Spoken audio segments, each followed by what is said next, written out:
Assalamualaikum warahmatullahi wabarakatuh. Alhamdulillahi rabbil alamin. Allahumma salli ala Sayyidina Muhammadin wa ala alihi wa sahbihi ajma'in. Hormat takzim kepada Abu Haji beserta Umi, kemudian kepada Rais Am yaitu Abia, dan kepada seluruh keluarga besar daerah Darul Munawwarah Kutakrung.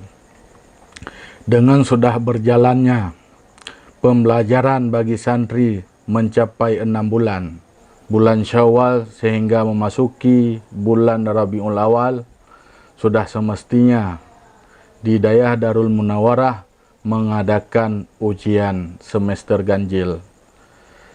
Yang ujian tersebut akan dilakukan pada Jumat malam tanggal 7 November ataupun bertepatan malam Sabtu malam 21 Rabiul Awal.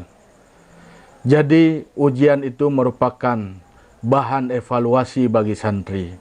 Maka semestinya bagi seluruh santri untuk mengikuti ujian dengan penuh keyakinan, yaitu dengan cara mengulang pelajaran dan menghafal segala pelajaran yang akan dihadapinya pada malam ujian.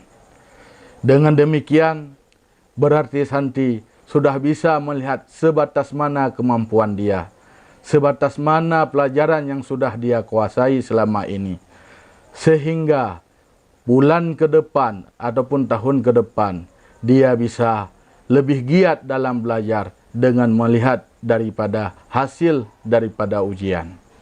Dan diharapkan kepada seluruh santri untuk mengikuti ujian dengan penuh keyakinan dan penuh keikhlasan.